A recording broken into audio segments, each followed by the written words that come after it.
Oh, hey there. Come on in. We're just about to start. Welcome to My Wife the Dietitian, a fun weekly podcast about nutrition and healthy lifestyle. I'm Rob, and together with my wife Sandra, we invite you to join us on this informative and entertaining journey through the complex world of healthy eating. Join us each week as we strive to help you with transforming your overall health and relationship with food through up-to-date, evidence-based nutrition information.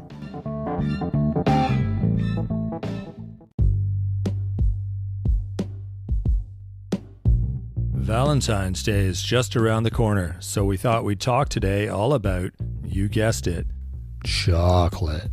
And we're not talking about Halloween candy bars and Easter bunnies. We're talking about real, melt in your mouth, make your spine tingle chocolate. The kind that's actually good for you. But that doesn't mean you get to eat the entire box. There are a few important things to know before you dive in. Keep listening to find out all the delicious details. Welcome to My Wife the Dietitian. Hello, Sandra. Hi, we're one day from Valentine's Day. Oh, does that mean we're talking about, well, I know what we're talking about. We're talking about chocolate today. Chocolate, healthy pleasures. Oh, I like the sound of that. Actually, last year we did episode 7, Sexy Foods, Foods with Benefits, and included chocolate in that episode. So we're going to expand on that. I don't know, I think it was like 30 seconds or a minute kind of discussion about chocolate in that one. So I can't wait to talk about, there's a lot to cover actually. We're going to cover 5 topics and then 5 takeaway messages at the end. That sounds great. I can't wait to hear all about chocolate. We should really be eating it, I think, as we're doing this really. But okay, just a second, push pause. I was going to say, I don't think we have any, but yeah, we do. Sure. Okay.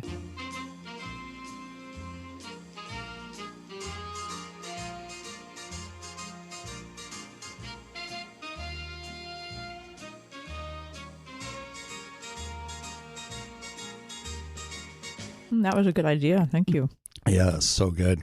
We didn't have any of the good stuff, but we did find some remnants from Christmas or something that's it's like a second choice. A hidden stash. Hidden stash. Sandra's hidden stash. Yep. My hidden stash always gets found, and then I go to eat it and it's gone. And then I start to think that maybe I forgot about it.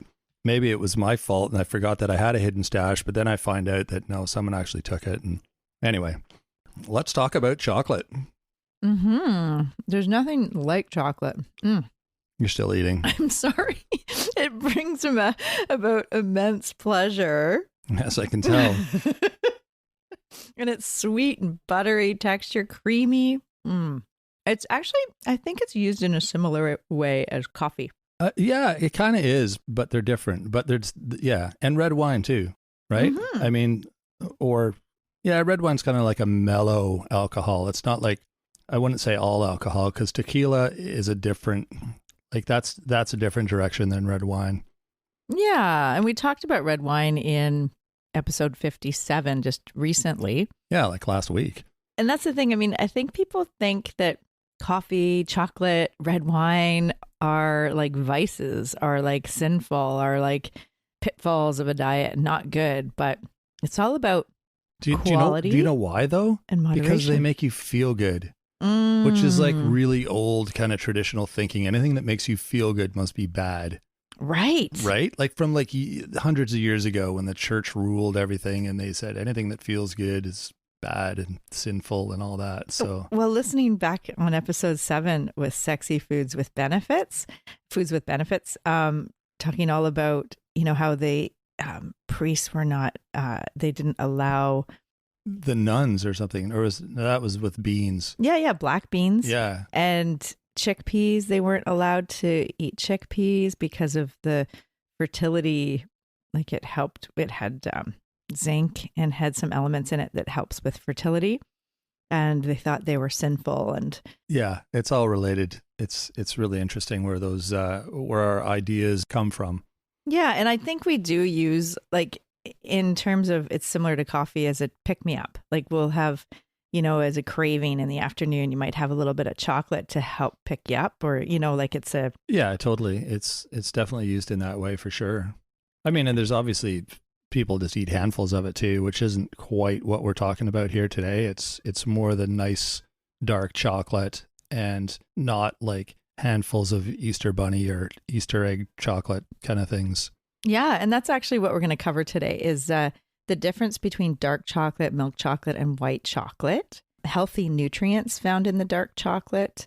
We're going to talk about the origins of chocolate and body systems and the health effects, and then some downsides. And also, we're going to end with the 5 takeaway messages for enjoying the chocolate. That sounds like a full show. Yeah. Okay, well, let's get started.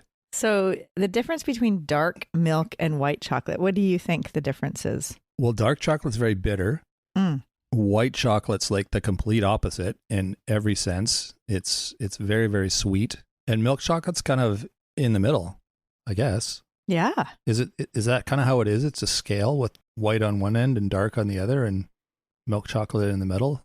It kind of is. So dark chocolate has to be at least 10% cocoa and less than 12% dairy.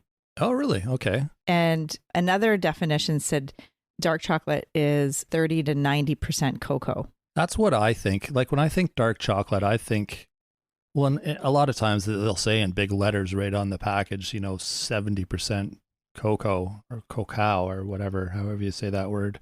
We'll talk about that. I was going to say we should probably discuss that. So I'm used to having higher percentages, and that's what makes it bitter, but it's probably also what makes it healthier, right? Right. And it's funny you said 70% because actually in our takeaway messages at the end, that's what we're going to aim for is at least 70% cocoa. Okay.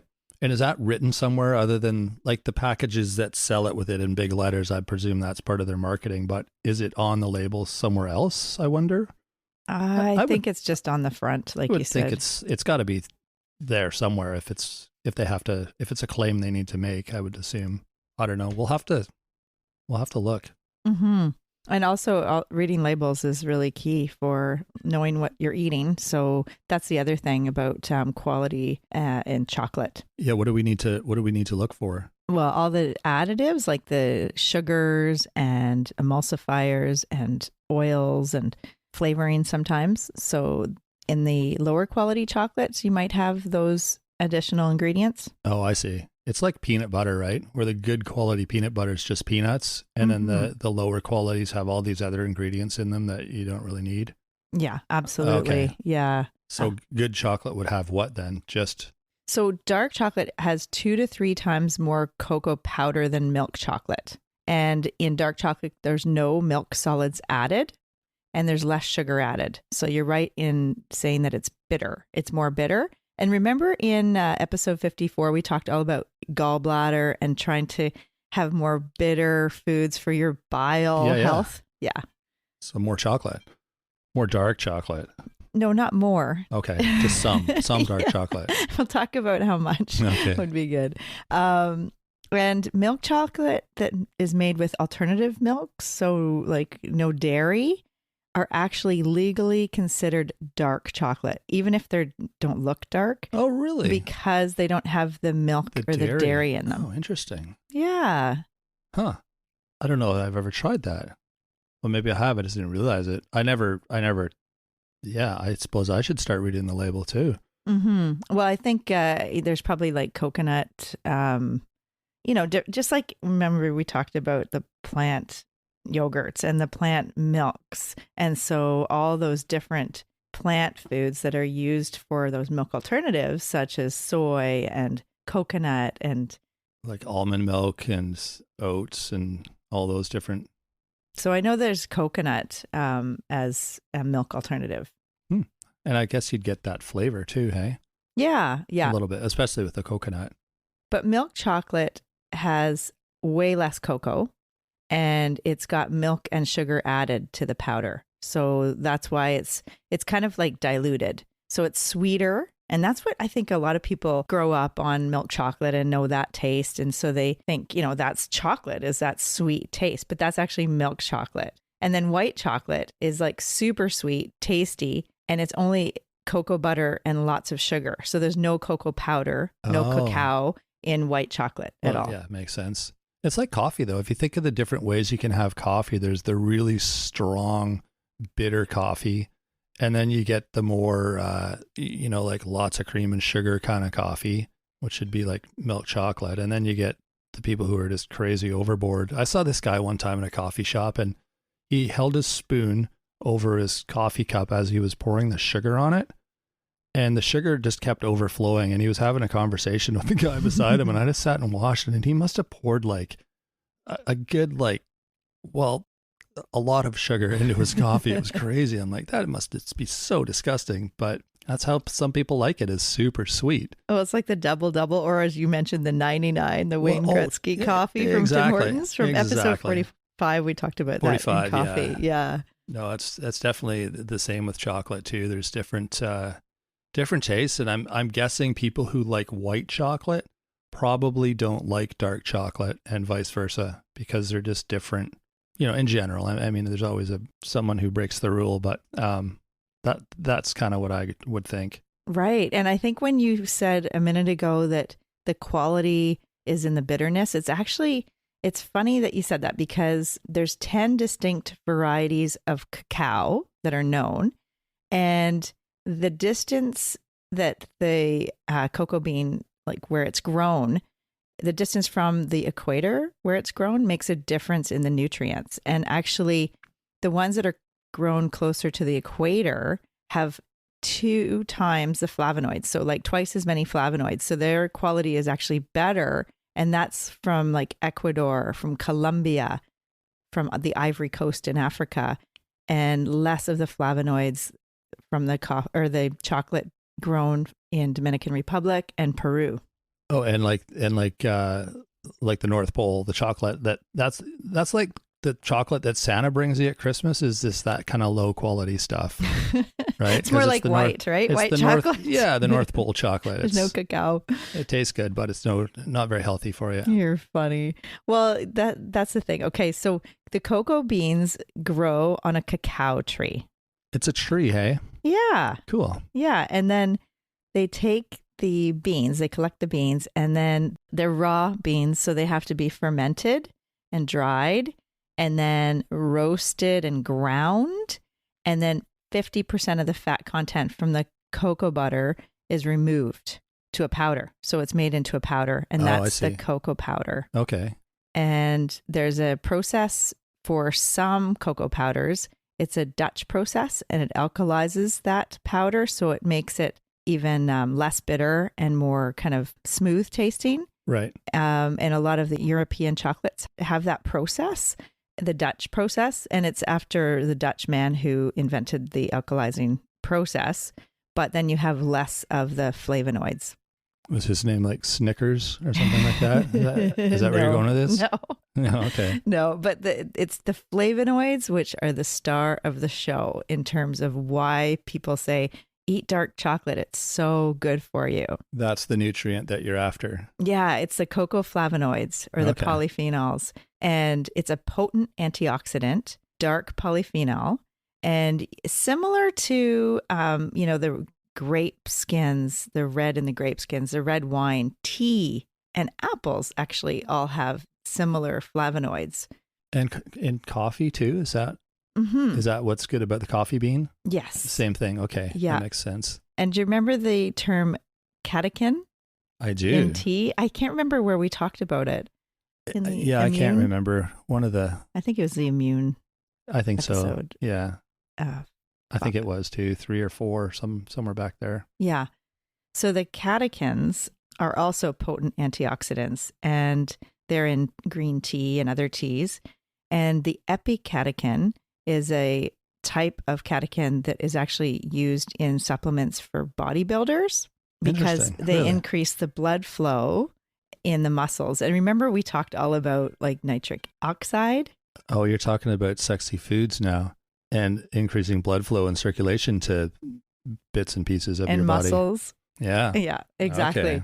So yeah, that is the health effects of catechins, and also something called theobromine. Have you heard of that? Sounds like a guy. You're so funny.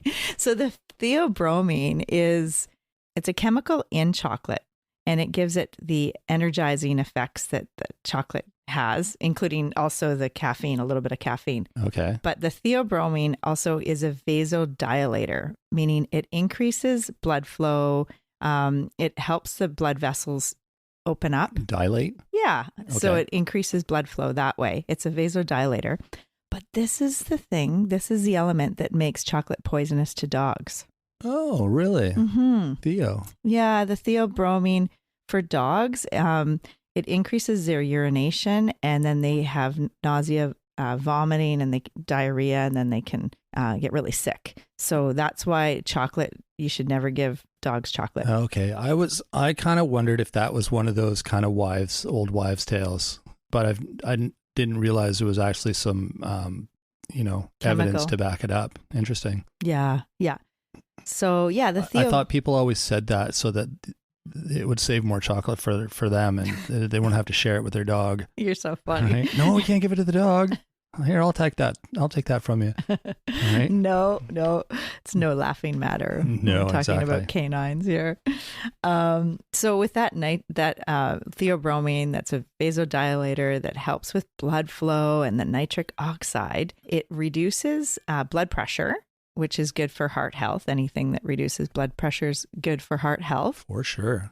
And it also reduces risk of blood clots, and it protects the oxidation of the LDL, the lousy cholesterol. So lousy cholesterol is lousy because it oxidizes and it goes around your body, and it causes havoc in the arteries. So the theobromine in dark chocolate protects the oxidation of the LDL.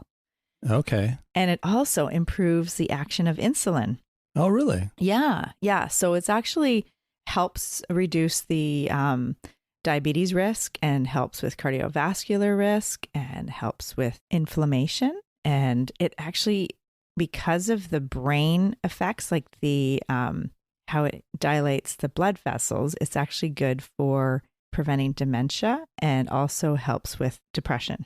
Wow. Who knew? Yeah. Well, I mean, it tastes so good, right? Like there's nothing like chocolate. It relaxes you when you eat it. It's also kind of stimulating, but it also, remember we talked about the dopamine? It releases dopamine and serotonin. We should have some more and test that theory. You're funny. Yeah, I remember all the benefits. We talked about that in what episode? I don't know. Episode 7. Episode 7? Yeah. Yeah.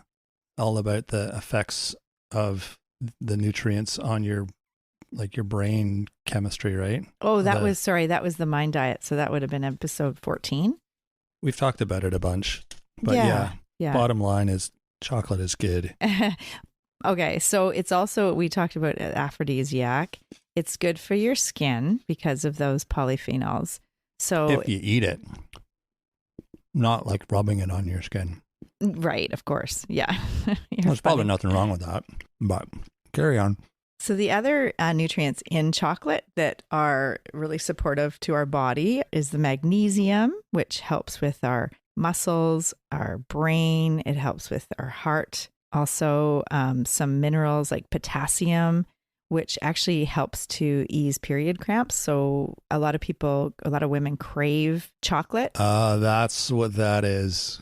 Okay. I never understood the relationship, but I mean, yeah. It's definitely something that people crave. But women have a legit a legit reason for their craving. Yeah. Okay. Yeah. It could help with the potassium, and it's the dark chocolate. So, and milk chocolate actually would be okay too with this in this case, but not really the white chocolate in terms of, I mean, that's good for just mouth pleasure. And if you like the sweeter, then fine, but you're not going to get the catechins and flavonoids and all those like super powerful antioxidants out of the white chocolate.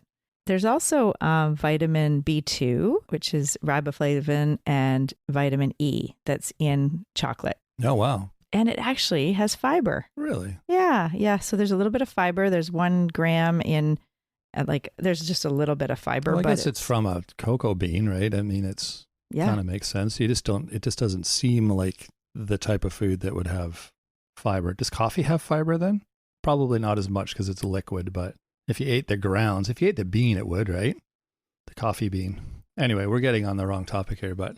Well, actually I don't know how much we're going to talk about the ideas for recipes, but one was to mix coffee with cocoa powder and then rub it on beef or pork as a spice. Different. Mm-hmm. Huh. We'll talk a little bit more about that in a minute. All right. There's 4 different types of fats in chocolate, and 75% of them are the good types of fats. Oh, that's good news. Yeah, so the stearic acid, the linoleic acid, and oleic acid are all the healthier fats, and then the palmitic acid is makes up 25% of the fat in chocolate, and it's not as great. I've never heard of that one, but it is in chocolate. There was a 2019 meta-analysis looking at 23 different studies with over 400,000 different participants. And they found the rates of heart failure, stroke, heart attack, and congestive heart disease to be reduced with 100 grams of chocolate a week. So that's about 3.5 ounces a week. Wow, that's not a lot at all. That's like one little bit of chocolate. And that's where we're going to get on the takeaway message. Oh, I is see. Just Okay. a little bit. Gotcha. Yeah. So there is a downside that has been recently in the news with the Consumer Reports study that showed that there was heavy metals in many common brands. And so like lead and cadmium in certain dark chocolates. Oh, really? It's like the anti-chocolate report. Well, it's the EPA says they have the tolerable limits, like all the chocolates, but in California, they have minimum acceptable dose limits. So just a different standard. Yeah, and Yeah. they found that pretty much every one of the chocolates they studied had some lead and cadmium. I think California's a little bit more extreme maybe with their standards from what I've seen on some other products and the warnings that come with it. Yeah, I think this level, they're extremely conservative. So it was, very small level of risk there. You find the lead, it comes from when in the process of the beans in the drying and fermenting process, that's where the lead comes in. And then cadmium is usually from in the soil. And so it gets into the trees and into the beans. And it really, in our environment, it's impossible to completely avoid the cadmium and lead, but it is good to know, especially for kids that have that, it affects if they're having too much of these heavy metals, it can definitely affect their growing and learning and brain health. And the thing is, most kids don't like bitter dark chocolate. So milk chocolate has lower cocoa, so it has lower risk of the heavy metals, which is really good news for kids. And then For kids who eat a lot of chocolate. for kids who eat a lot of chocolate, and I don't think they're eating the dark 70% cocoa as much. That's adult chocolate. It's because we hide it. That's why they don't eat it. It's we hide it on them. Yes. Yeah, exactly. And yeah, I mean, and in pregnancy, you might want to just consider limiting how much dark chocolate and maybe go for more of the milk chocolate, or maybe just once a week of the dark chocolate. Because of the heavy metals. Mm-hmm. Or potential heavy metals. That's right. And this report actually has good effects because it helps stimulate better manufacturing processes. And these companies that were mentioned, they're going to have improvements in those levels in the future. They're going to have to pull their socks up, is what you're saying. Yeah, that's the positive. So the takeaway messages, the 5 takeaway messages, the first one would be try to look for quality over quantity when we're looking at chocolate and buying chocolate. Pay for the cocoa or the cacao, not the sugar, and not all the flavorings and the added sweeteners and emulsifiers and all that. Because a lot of times the larger companies add those vegetable oils, the flavorings, the preservatives. So you can really look at the label and see what ingredients are in your chocolate. Oh, I see. Yeah, like how much of the actual cocoa you're getting. Or cacao. Were we still going to discuss how to pronounce that? Cacao. Cacao. Okay. Cacao. Yeah. You can also check the label for fair trade and labor stamps. So that will help determine how all the manufacturing processes and the fair trade and the ethical standards for the production workers. process. Yeah. And also with cheap chocolate, they don't taste as good. They're waxy, poor quality, and you definitely don't get these powerful antioxidant effects, the flavonoids. So that's the other thing about quality. So if you're going to have chocolate, actually that's the next takeaway message is savor it, mindfully eat it with intention, reduce distractions, and just enjoy it, just really. Yeah, savor it. Exactly. You don't just jam it in your mouth and carry on. You got to like close your eyes and feel it and experience it fully. Yeah. Right? Yeah. And maybe chocolate deserves that. And not, eating it while you're driving or while you're doing other things. Like actually just sit down and be at peace with your chocolate and really enjoy it. Really, we should do that with all our food. But I mean, there's only so many hours in the day and chocolate deserves it, I think. Mm-hmm. Yeah. And is there another takeaway message? Yeah. So there's different recipes that you could try to include a little bit more of the dark chocolate or the cacao nibs, put them in trail mix, or you can use the cocoa powder in your spice cupboard instead of with the coffee and the hot chocolate.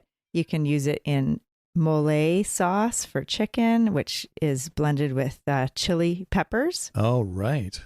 Or you can put it in, as I mentioned before, add it with ground coffee and have it as a rub for the meat. So for beef or pork. Yeah, that's something different too, hey? Yeah, yeah.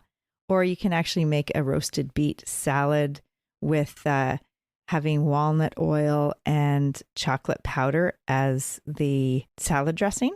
Nice. And you can look a lot of these recipes up online just for different ideas. Also, the black bean soup, you can add a little bit of cocoa powder in that to give it a little bitter, a little different taste. Yeah, it's not going to make it chocolatey. It'll just give it a bit of a different bitterness or just try it and see what happens. I think we should try the that ground coffee and cocoa powder together with black pepper and salt.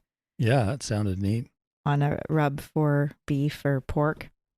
I think one of the take-home messages back to quality over quantity is 70% cocoa. So aiming for 70% as a good number, rule of thumb for the level of cocoa in your chocolate. Right, when you're looking at like the quality aspect of it. Mm-hmm. Right. And then the last one is, it kind of goes back to like episode 45 in the coffee, and we talked all about caffeine. So if you're caffeine sensitive, then even a little bit of dark chocolate might give you some of those effects. So it might be better to have your chocolate earlier in the day, maybe just after lunch, to prevent cravings of sweets later on, or to prevent like chocolate cravings later. So if you have a little bit of that dark chocolate, then you've already had that chocolate and it's a good amount, like it's just a little bit, and it gives you that flavor, and then it hopefully satisfies you for potential cravings later on. Right. So when they leave that chocolate on your pillow in the hotel, that's for the morning. You're supposed to leave it under your pillow overnight and you eat it in the morning. Right. Yeah, exactly. I've been doing it wrong all these years. I always thought, right on, a little nightcap. I think a lot of people eat chocolate at night for sure. But I mean, that's an individual thing for sure. But now you know what can happen. You know the effects and whatnot. So there is caffeine in it. So a little bit. Yeah. A little bit of caffeine. And the sugar. But each to their own. Another takeaway message that I'm getting from Sandra, I don't know if you guys picked up on this, but it sounds like she wants a really nice, high quality box of chocolates for Valentine's Day. I think that's the hidden message in all this. It's like, you got to get the good stuff and you got to savor it. So yes, please. Yeah. See? Yeah. I know my wife. All right. So that's way more information than I ever thought we would hear about chocolate. There's so much to know, and I'm glad that we had this conversation today, because I think it will be good information for everyone to know about their chocolate bar and their dark chocolate and all the different kinds of chocolate. And splurge when you buy your chocolate. So get the higher quality stuff. Yeah, see, there's that message again. Awesome. Well, I hope everyone enjoyed the show. It was fun and informative for me and for us, I'm sure. And we'll have some more information coming up on our social media channels. We'll, if you haven't checked those out, they're a lot of fun. We post some different pictures and have some fun because it's a visual on those pages, so we can have some fun with those. So check those out if you haven't been there. We're on Facebook, Instagram. We have a YouTube channel now, which is something new for us. It's kind of fun. We are going to be starting something new next week as well. We're going to be adding little mini episodes midweek, Wednesday or Thursday of every week. Just little 5 or 10 minute episodes about something that sometimes it'll be things we've talked about before, and we'll just sort of highlight some of the important tips. And sometimes it'll be brand new things that we feel like talking about. So we will let you know when that starts, but hopefully next week we'll have our first little mini episode up and ready for you. And some upcoming shows. What do we have coming up in the next little while here? Probably cover, someone asked about Crohn's. So we're going to discuss Crohn's disease, which is intestinal bowel disease. We'll look at diet for diabetes. That's another request we got. I think there was prostate cancer nutrition as well. Oh, yeah. Prostate cancer nutrition. I did groups for men undergoing prostate cancer treatment with radiation for about 10 years every week. So that's one that you're familiar with. Yeah. Yeah. We've also got an interview about diet culture that we're going to be talking to someone about that. And Sandra did an interview on another podcast that we're going to share with you guys on here about healthy lunches in schools and for teachers and educators and that sort of thing. So that'll be an interesting one to tune into as well. So that's kind of a look at what's coming up in the next month and a bit. All right. Well, I think that's all for now. Just remember to rate and review the show. We appreciate anything you can do in that regard. Comments are always fun. You can check out our website at mywifethedietitian.com. You can email us if you want. Sit and chat, have a little conversation about what's going on, and let us know your thoughts. mywifethed@gmail.com. That's our email. Anything else, Sandra? I love the new YouTube channel. Yeah, check it out. It's kind of fun. I can just watch it on or listen to it on TV and different computers now, which is it's not always easy to get the podcast providers. Yeah, it's a little easier to find than some of the other podcast platforms, but wherever you listen to us, we appreciate it. So whatever works for you. But like we said, we are on YouTube now, so if that's an option, then check that out. All right, until next week, we will. Well, happy Valentine's Day, everyone. Go and buy some nice chocolate for your partner or for yourself or someone in your life, and enjoy. Savor it. Yeah, exactly. All right. Take care. Thanks for joining us today on My Wife, the Dietitian. If you like what you heard, don't be shy. Leave us a comment or review, and be sure to share our podcast with your friends. If you'd like to hear more, hit that subscribe button. You can also follow us on our social media pages for updates, episode trailers, and other odds and ends. For more info and links on what we discussed on today's episode, check the show notes. We'll be back next week with another informative and fun-filled episode.